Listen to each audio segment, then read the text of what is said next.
Mitra bisnis, musisi Taylor Swift mengadakan konser seminggu di Singapura yang menghebohkan jagat entertainment Asia.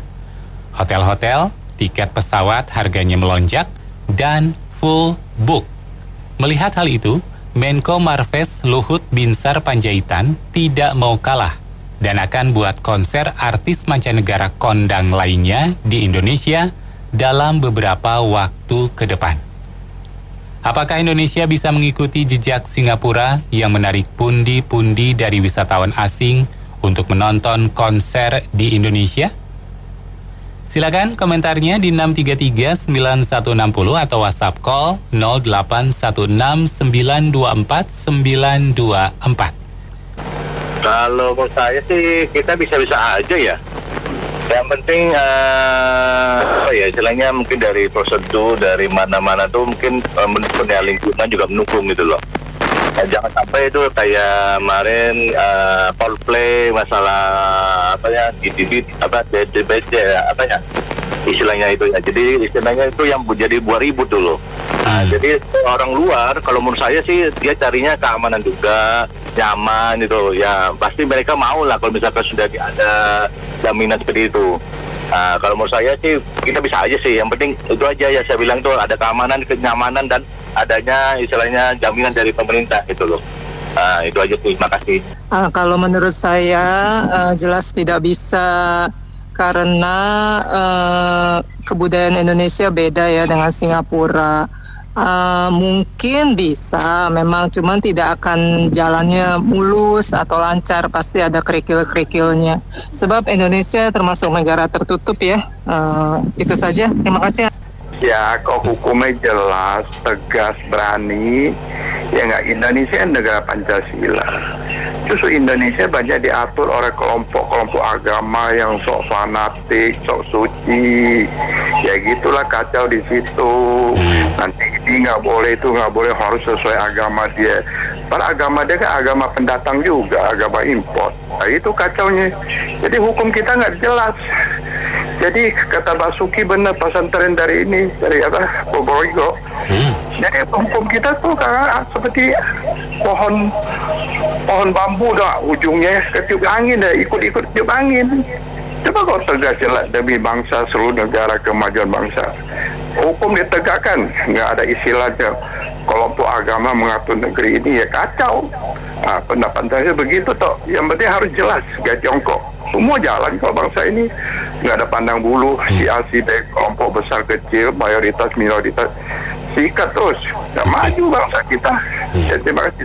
Ya kalau menurut saya sih Jakarta, kalau misalnya diselenggarakan di Jakarta atau di mana ya harus disiapkan dulu, jangan banjir gitu ya. Ntar kalau lagi musim hujan tiba-tiba orang banjir kan, waduh jalan kaki gitu kan. Kedua, hotel-hotel dikoordinasi juga gitu loh. Misalnya yang turis dari luar negeri yang datang, mereka pulang pagi buta gitu kan, susah nyari kendaraan. Mungkin dikoordinasi hotelnya, dia siapin juga transportasi itu hotelnya. Jadi orang-orang kan jadi jangan ada satu pengalaman buruk gitu loh. Kalau ada pengalaman buruk, orang mikir-mikir lagi mau datang gitu aja sih. Oke, makasih. Palu itu lata ya, lata Palu. Saya ini kendalanya banyak di sini. Undang orang asing ke sini kendalanya banyak yang menentang. Contohnya orang garis keras itu susah. Jadi kalau di sana nggak ada yang tentang begitu. Di sini banyak tantangannya. Ya kalau bisa sih ya oke aja, tapi ini agak sulit. Jadi bisa demo terus. Nah, itulah kalau mau bisa Pak Luhut ya bagus, income buat negara. Cuman kalau mamanya nggak bisa ya banyak kendala itu. Banyak di sini kan banyak inilah virus lah. Kita semua manusia boleh berhayal. Saya menganggap Indonesia itu meniru Singapura itu hanya halusinasi. Karena kenapa? Hukum aja tidak berjalan. Terus apa-apa hiburan dikaitkan dengan agama. Jangan mimpi deh. Yang namanya Habib Rizik, terus novel Mbak Mukmin tuh diamankan dulu. Setiap ada konser katanya LGBT lah, apalah. Orang mendatangkan uang buat negara dikaitkan dengan agama. Saya sih sebagai bahan olok-olok, tunggu Jan Etes jadi gubernur DKI aja deh. Kasih. Jangan mau kalah lah sama Singapura, Malaysia dan sebagainya. Kita Indonesia ini negara yang sangat luas. Pulau kita banyak ya. Apalagi kalau kita bikin acara di Bali, wah itu bisa 3 hari 3 malam atau full itu ya. Jadi jangan khawatir. Aktif-aktif lokal maupun internasional silakan diundang, asal kita buat aman aja Indonesia. Jadi Pak Luhut maju terus. Jadi kita harus maju, jangan kalah sama Singapura, negara yang kecil. Thank you. Ya, saya rasa susah Pak Luhut kalau Taylor Swift mau konser di Jakarta itu udah pasti nyanyinya mesti pakai kebaya, itu udah pasti lah. Nggak mungkin pakai outfit yang kemarin, nggak mungkin bisa lah gitu lah. Jadi kalau misalnya kita ngomong konser-konser begini, itu saya sarankan IO tuh mesti ada istilahnya, ada sowan dulu lah ke kelompok-kelompok yang biasa lah. Jadi kalau kita ditanya event organizer yang kemarin yang Coldplay, itu tanya dia berapa M yang dia bayar untuk supaya hilang itu demo-demonya dan ya segala macam gitulah. Tapi sekali lagi saya sih bukan penggemar sih, anak saya penggemar. Saya dengerin bapak-bapak yang komen tadi pagi. Kebanyakan bapak-bapak ini rekan-rekan di sini belum mengetahui ini siapa Taylor Swift ini, tuh mereka belum tahu bahwa dengan segala hormat mau dibandingkan dengan musisi lokal ya jauh Pak. Taylor Swift ini saat ini global phenomenon. Dia sekali datang ke Singapura itu abstrak itu kalau nggak salah kemarin dibilang 500 juta dolar something income untuk Singapura dalam bentuk promosi pariwisata dan sebagainya. Jadi ini bukan orang sembarangan si Taylor Swift ini, sudah nggak suka. Dia punya follower itu ratusan juta di Instagram. Jadi dia udah semacam apa ya, kalau kita bilang kayak cult gitu. Jadi followernya juga nggak main-main. Jadi kalau memang kita mau ngomong skalanya, kita nggak usah lah undang yang luar negeri, cukup musisi lokal juga cukup. Mohon maaf, tapi dari Singapura kemarin konser mereka 70% itu dari orang luar semua. Bayangin 70% pariwisata mereka yang tumbuh dari orang luar yang datang, 30%-nya baru dari orang lokal Singapura yang nonton. Yang lainnya semua dari luar negeri semua, dan mereka spend dari Filipina, satu orang itu bisa spend $6,000 untuk tiket, menginap dan sebagainya. Jadi kalau kita mau ke situ, saya rasa masih jauh, karena kita persepsi negara kita itu masih negara yang sering demo, anarkis, riot dan sebagainya. Saya punya customer dari US kemarin itu mau datang ke sini untuk pameran. Dia tanya, itu pada saat itu dia tahu ada election di sini. Dia tanya, kamu tahu nggak, yakin nggak ada demo, nggak ada anarki dan sebagainya. Jadi persepsi orang luar untuk Indonesia itu masih jauh. Kita masih dianggap belum terlalu civilized lah untuk hal-hal begini. Sedangkan Singapura sudah lebih stable dan sebagainya. Jadi ya kira-kira mungkin seperti itu kondisinya. Oke. Ide yang bagus ya untuk dalam rangka menggerakkan kunjungan wisata ya, program wisata ya. Selain memang bisa menarik minat wisatawan baik lokal maupun luar ya, itu juga bisa mengangkat di sini nanti kan banyak efek impactnya tuh banyak ya, efek dominonya. Selain bisa menggerakkan wisata, di situ ada banyak pernik-pernik yang bisa dijual, handicraft dan sebagainya ya. Jadi situ akan memiliki dampak yang sangat luas buat terutama produk-produk UMKM yang bisa dijual di situ Pak. Dari konser itu. Jadi selain kaos misalnya atau souvenir lah. Itu yang pertama. Jadi ada dampak positifnya, terutama di selain untuk wisata juga ada multi efeknya dari sisi UMKM, produk-produk UMKM yang bisa dijual di situ. Itu yang pertama. Yang kedua itu kan dengan banyaknya wisatawan datang ke Indonesia dengan adanya konser-konser artis terkenal, itu juga bisa mendatangkan devisa. buat wisatawan yang dewisa negara ya, karena kedatangan wisatawan artinya ada di sini ada pergerakan ekonomi dah di dalam negeri ya, tidak keluar. Jadi kalau di Singapura kan artinya banyak penonton dari Indonesia keluar, pembawaan keluar ke Singapura. Nah kita sebaliknya, kalau konser di dalam negeri, orang luar kita tarik ke Indonesia seperti itu. Nah, yang perlu diperhatikan, terutama dari sisi keamanan, dan juga banyak perbaikan terkait dengan karcis, Pak. Nah, banyak sekali terjadi di kita ini belum menyadari, artinya sudah sedemikian rupa dibuat dari sisi ini banyak terjadi pemalsuan karcis-karcis. Nah, ini yang perlu walaupun itu udah melalui sistem digital, tapi banyak orang-orang yang tidak bertanggung jawab melakukan pemalsuan atau yang artinya memalsukan karcis-karcis yang sehingga masyarakat banyak yang dirugikan. Itu yang terjadi beberapa konser-konser yang pernah terjadi di Indonesia. Nah, ini yang perlu ditertibkan, Pak. Ini membuat citra kita jadi nggak bagus buat kalangan artis. Artinya kalau ada promotor dari luar itu merasa ini Indonesia masyarakatnya tuh belum tertib dianggapnya. Nah, ini yang perlu diperbaiki ke depannya. Mungkin itu, Pak. Jadi tidak ada lagi pemalsuan karcis dan sebagainya, sehingga citra kita itu menjadi jelek kalau seperti itu gitu loh. Nah, itu yang perlu diperbaiki.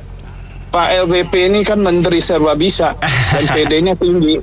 Apa juga mau dia lahap itu. Semua proyek mesti di tangan dia. Dan dia ngelihat ini Taylor Swift di Singapura, kayaknya ini kue enak ini.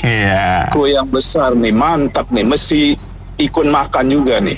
Mungkin dia ngelihat Singapura apa sih kecil-kecil cuma setitik ujung ball koin doang ya. Kita segede begini kok masa nggak bisa sih? Tapi ya menurut saya menghimbau Pak LBP ini ngaca diri dulu. Ya, kita ini orang mau datang ke satu tempat bikin konser itu bukan cuma semata-mata cari duit. Oke lah, market Indonesia gede, tapi kepatuhan hukumnya gimana? Kan juruhannya itu gimana? Itu kan juga, itu kan kerumunan massa tuh, terus mati 150-an orang, itu gimana kasusnya? Nggak jelas kan? Orang ngeri, orang yang udah established masa mau datang ke begini yang penegakan hukumnya nggak jelas, ya kan? Belum kita, ya diakui apa enggak, berita-berita terakhir mengenai politik kan juga orang nggak jelas. Ini kok bisa begitu sih? Itu plus minus sedikit atau banyak mempengaruhi persepsi masyarakat internasional terhadap kita. Jadi nggak seenaknya begitu. Oke lah, mau bikin gagah-gagahan nanti terjadi, so what? Jadi bukan intinya begitu. Benahin diri dulu. Kalau kita benar, orang semua pada datang. Market kita gede, tapi penegakan hukum kita ini payah. Gitu loh. Makasih. Saya pikir Pak LBP juga selain punya tambang mineral perusahaan, ada baiknya buka perusahaan IO juga ya. Mungkin selain untuk mendiversifikasi, selain jika beliau ya sudah punya usaha mobil listrik gitu. Tapi nanti bikin dulu peraturan di DPR, Pak, supaya menguntungkan IO ini gitu. Jadi kita harus cari makan memang dari peraturan dulu. Bikin peraturannya, buka usahanya, just nanti cari makan dari peraturan undang-undang atau Kepres.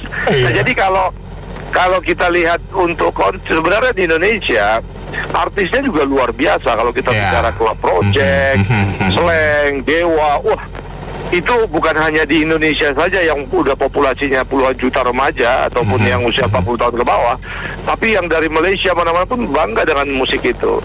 Tetapi bagaimana kemudahan mereka melakukan konser di Jakarta dan pesawat Garuda atau pesawat-pesawat yang lain murah dari Medan, Pontianak, dari Bali, dari mana-mana untuk datang menonton konser.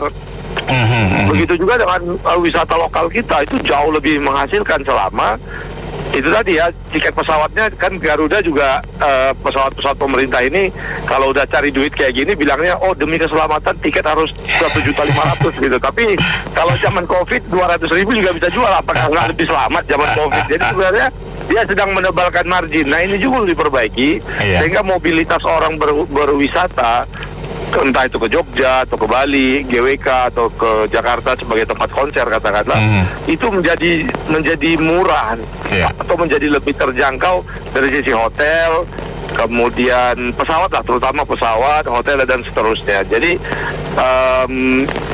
tapi itu memang ini juga masukan yang baik. Jadi teman-teman yang bikin event organizer konser bisa bikin di Jakarta atau di Indonesia bagian mana yang menarik, karena pasar Indonesia sendiri mereka senang sekali menonton pemusik Indonesia atau sendera tari atau drama-drama yang dibikin oleh artis-artis Indonesia itu udah cukup bagus.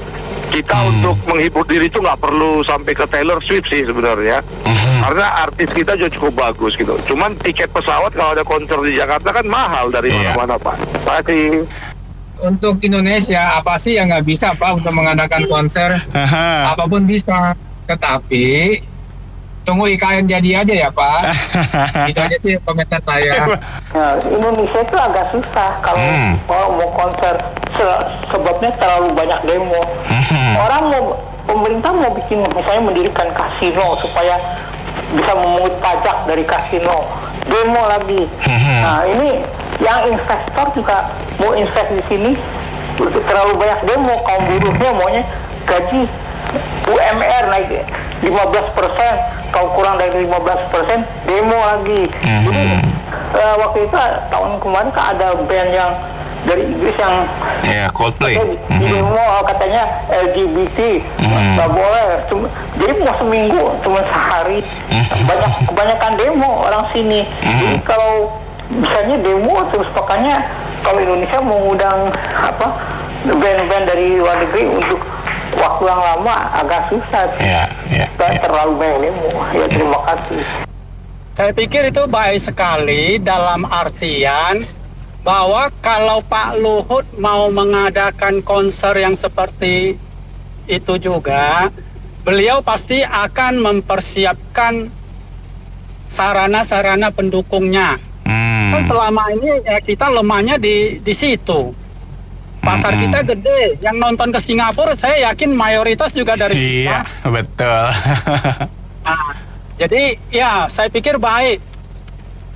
Pak Luhut kan orang pintar. Dia pasti akan memperbaiki sarana prasarana pendukungnya dulu. Ya kalau menurut saya sih beda, udah yang lokal aja dulu sih, jangan yang kelas internasional didatengin gitu loh Mas. Nah aja contohnya waktu siapa kemarin yang LGBT itu kan banyak penolakan juga Coldplay. Coldplay itu kan banyak penolakan dari agamis yang merasa soal agamis, kemudian ada juga ketidakberesan dari beberapa pengurusnya. Jadi lebih baik difokuskan dulu untuk yang lokal-lokal. Nanti kalau udah kira-kira bagus, cukup, barulah merambah ke yang internasional supaya nggak malu-maluin gitu loh Mas. Iya. Gini, sebenarnya bisa kalau para elit politisi makannya nasi, bukan makan politik. Kenapa? Karena sekelas PDIP saja U20 dipolitisasi, olahraga dipolitisasi, itu kan politik yang lalu.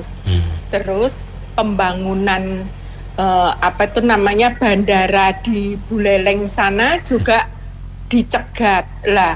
Ini katanya PDIP nasionalis, tapi nasionalisnya kok cintanya cinta duit, bukan cinta negara. Lah, bagaimana caranya kalau elit politisi saja pekerjaannya seperti itu, lalu yang ormas-ormas ekstremis itu gimana? Terus ormas-ormas yang kerjanya demo gimana? Bukankah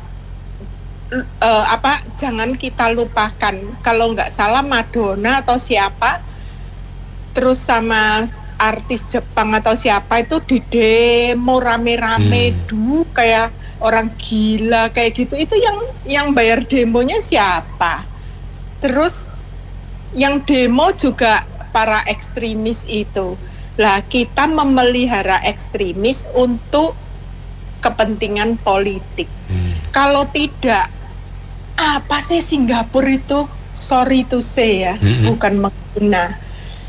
Singapura itu sama satu kota di Indonesia aja, gedean satu kota di Indonesia. Ya, betul. Nah, gimana caranya mereka nggak punya resources, tapi mereka bisa lebih menang dari kita. Ini ada satu podcast ya, podcastnya orang Malaysia. Dia mengatakan gini, saya tidak tahu Malaysia mau jadi apa. Dulu Malaysia di atas Indonesia, sekarang saya ini lagi di Bali. Saya lebih suka berlibur ke Bali daripada ke negeri saya sendiri. Kenapa? Karena di negeri saya tidak nyaman. Lebih nyaman saya di Bali. Nanti kalau saya ngomong seperti ini, saya dimarah-marahin. Tapi ini fakta. Dia ngomong gitu loh. Nah, itu Bali memang kita kan terkenal dunia. Coba bayangin. Terus ini cuma satu Bali saja. Bagaimana dengan yang lainnya? Coba. Nah, kita punya kekayaan kayak gitu. Bisa nggak dibayangin kalau misalnya let's say konser gitu ya. Konser diadain di Jakarta gitu ya. Terus habis itu orang turis-turisnya nggak mungkin kan cuman ke Jakarta doang, mereka pasti terbang ke daerah-daerah yang lainnya, Jogja kemana. Kan Indonesia gede lah. Kalau di Singapura terbangnya kemana? Ke Pulau Sentosa. Nah, ya kan lucu kan kita ini. Nah, yang bodoh sebenarnya siapa? Yang bodoh elit politisi, sama seperti apa yang dikatakan Bu Irma Caniago ya kalau nggak salah. Nah, itu saya setuju banget. Saya salut dengan kejujuran Bu Irma. Jangan menyalahkan Jokowi, tapi salahkan elit politisi semuanya. Nah, itu yang benar itu. Makasih. Baik, terima kasih Bu Mila. Ya, mitra bisnis, sampai di sini dulu untuk kesempatan Businessman Opinion untuk hari ini. Yang sudah bergabung, saya Anto Wijaya.